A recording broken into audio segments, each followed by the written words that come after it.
Você é concurseiro? Se não é, aposto que você conhece alguém que vive se preparando para concursos públicos ou até já é um concursado, um servidor público. Eu, inclusive, sou um exemplo disso e o nosso entrevistado de hoje também.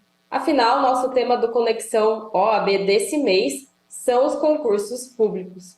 Então, quem está aqui com a gente é o Alisson Forte, que é advogado e também procurador-geral de Botucatu, já é servidor público há alguns anos, então seja muito bem-vindo, Alisson, aqui para a gente conversar sobre esse mundo dos concursos públicos.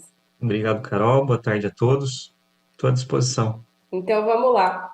Primeiro, tirando uma dúvida que talvez as pessoas tenham, se você puder explicar para a gente a razão das instituições públicas brasileiras, seja no âmbito do município, do estado, federal, né, optarem muitas vezes, na maior parte das vezes, pelo concurso público para selecionar seus servidores. E até iria perguntar para você também se isso é comum em outros países. Bom, Carol, primeiro a gente tem que destacar que não se refere a nenhuma opção em relação aos entes públicos realizarem essa contratação através de concurso público. Isso é uma obrigatoriedade prevista pela Constituição Federal, que exige de todos esses entes públicos a contratação de servidores através de concurso público. Isso se dá por conta de princípios da administração e principalmente o princípio da impessoalidade, que veda a contratação por critérios subjetivos. Então, o concurso público é uma maneira de objetivar a contratação desse pessoal. Você me perguntou também a respeito de outros países, isso é bastante difundido no mundo inteiro, inclusive em outros países, Estados Unidos, Europa, isso é utilizado com bastante frequência. E se ele é utilizado com bastante frequência, deve ter uma razão, né? Então eu queria que você pudesse explicar também aqui para gente quais são as grandes diferenças de um servidor concursado, um servidor público, para um trabalhador, por exemplo, CLT. E por que essas características diferenciadas são tão importantes? Outro ponto que a gente tem que destacar aí é que a CLT, ela na verdade é um regime de trabalho de direito privado. E muitas vezes a CLT também é utilizada como regime de trabalho também na administração pública. Então, assim, a gente encontra na administração pública servidores públicos, integrantes de cargos públicos e empregados públicos, que são regidos pelo regime da CLT. Então, eles são enquadrados num regime de direito privado. A grande diferença é que, em relação aos entes públicos, eles dispõem de normas próprias para dispor sobre esse regime de trabalho. É o famoso regime estatutário que a gente sempre ouve falar. Então, a grande diferença entre a iniciativa pública e privada é o regime de trabalho.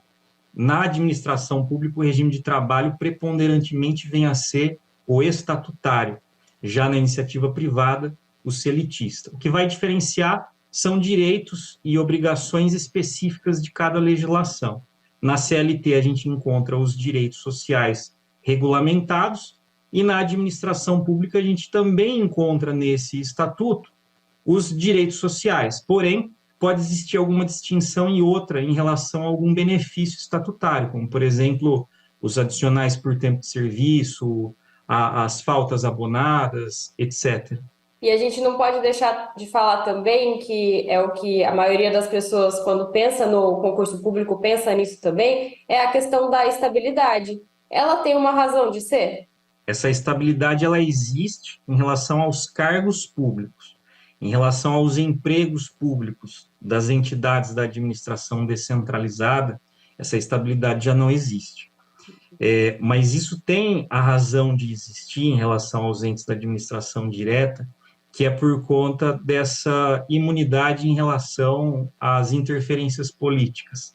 Caso não fosse concedida essa estabilidade ao servidor concursado, poderia ser que a administração sofresse solavancos aí a cada mudança de gestor, onde simplesmente ele demitiria todos esses servidores e colocariam outros nos lugares.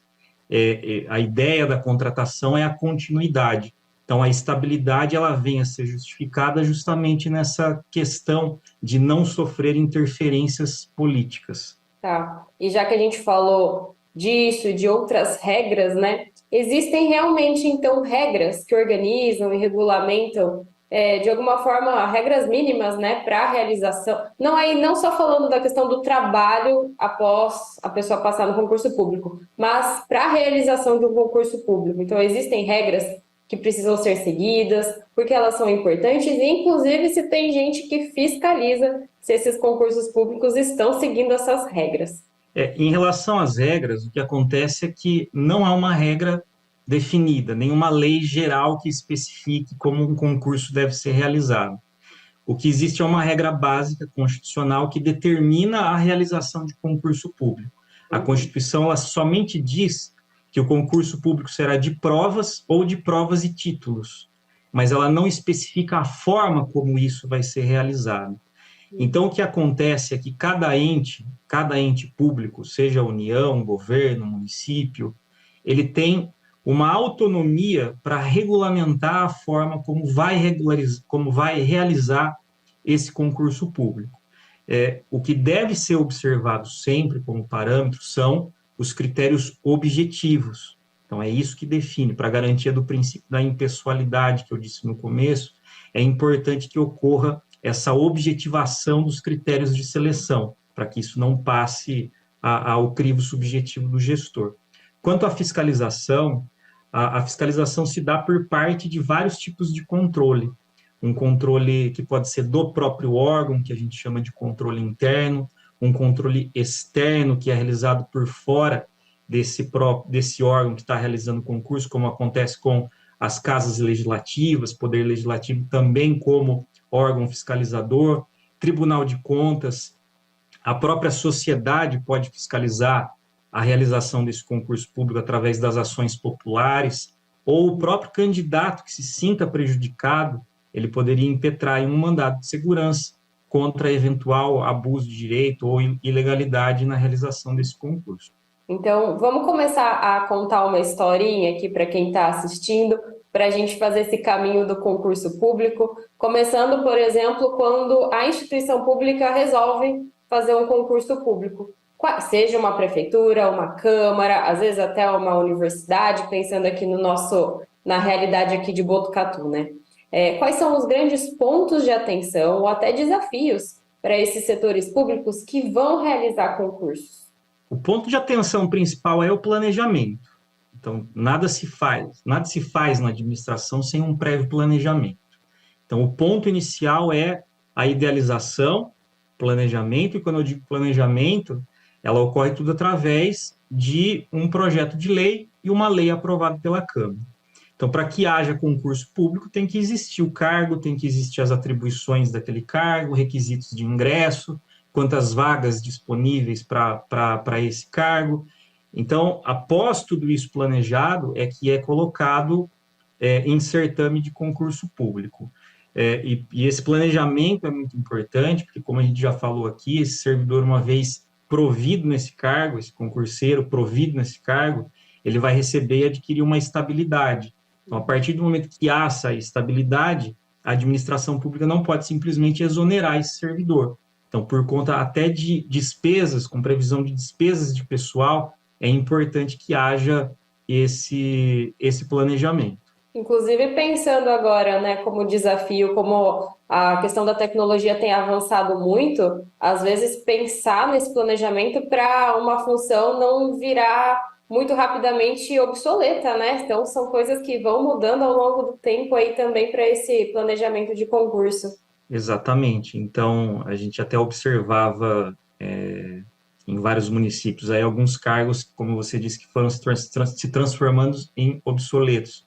Por exemplo, o cargo de digitador, datilografista, a gente chegou a ver até em alguns municípios, cargo de açougueiro, coisas que não fazem mais sentido na administração atual. Sim. E aí, do outro lado, pensando no candidato, quais são os pontos de atenção para ele?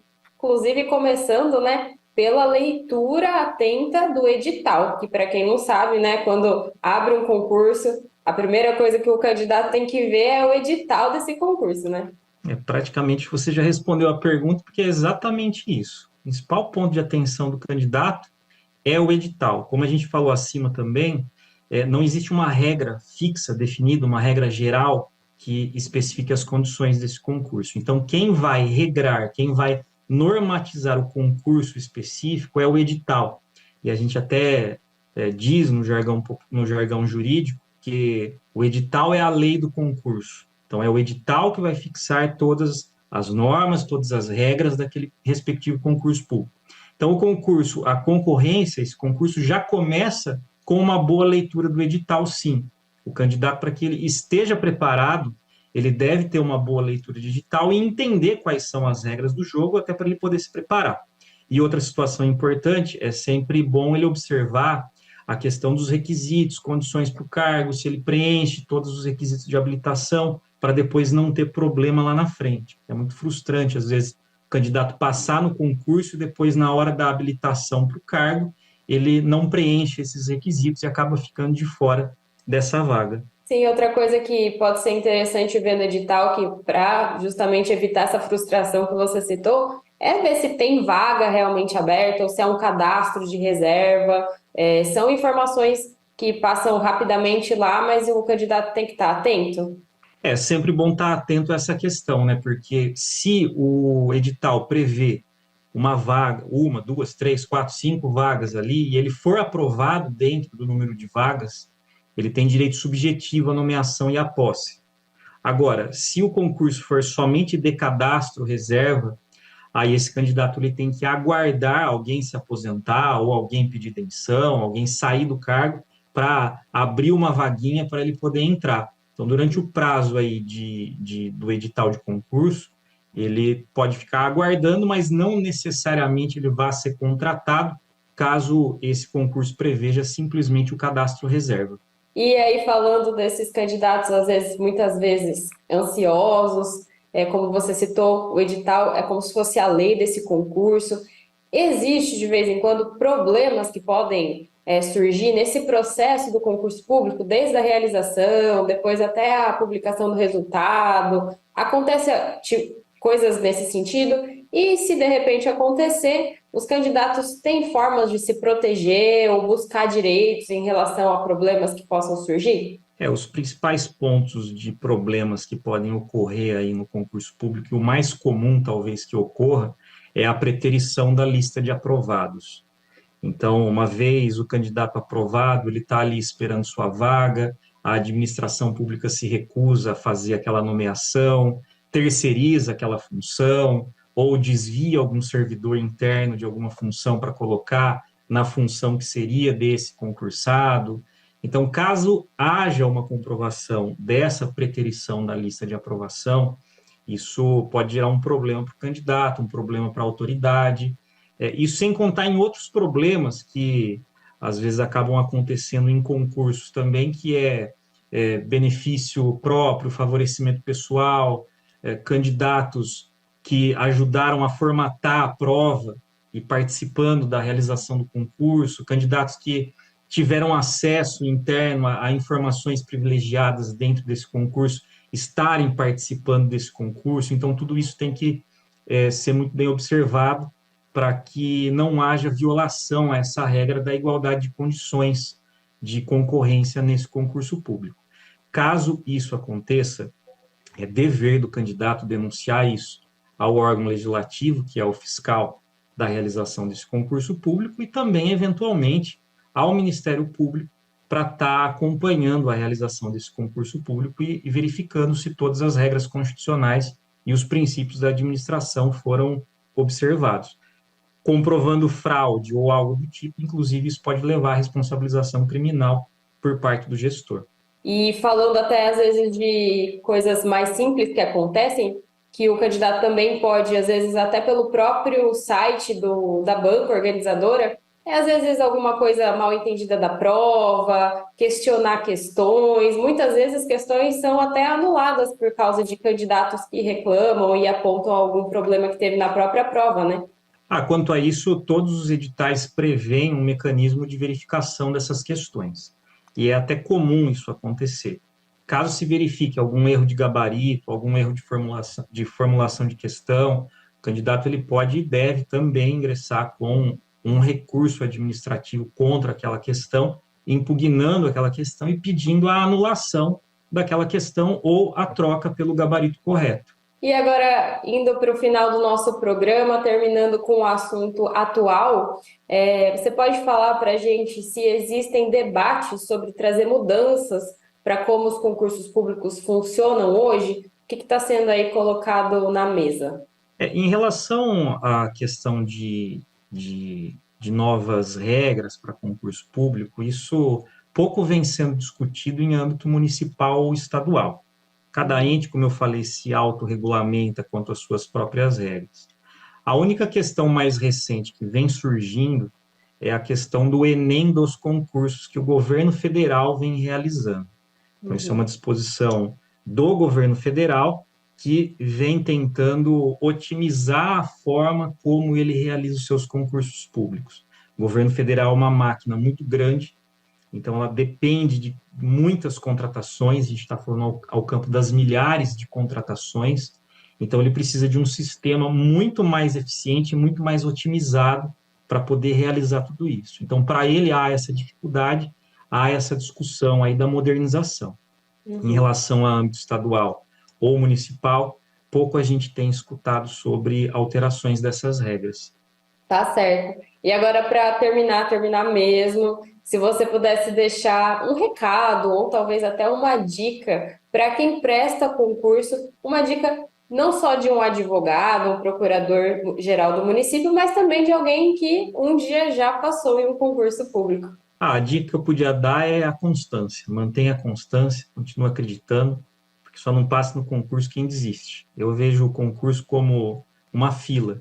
Conforme os da frente vão sendo aprovados ou vão desistindo, a sua hora vai chegando. Então, se você insiste, uma hora vai chegar a sua aprovação, pode ter certeza. Tá aí a dica final do nosso programa. Muito obrigada, Alisson, pela sua participação. A gente conversou com o Alisson, que é procurador-geral aqui de Botucatu, ajudando a quem tem interesse nesse assunto dos concursos públicos. Se você gostou desse conteúdo, não se esqueça que ele está no YouTube da TV Câmara Botucatu, assim como várias outras coisas.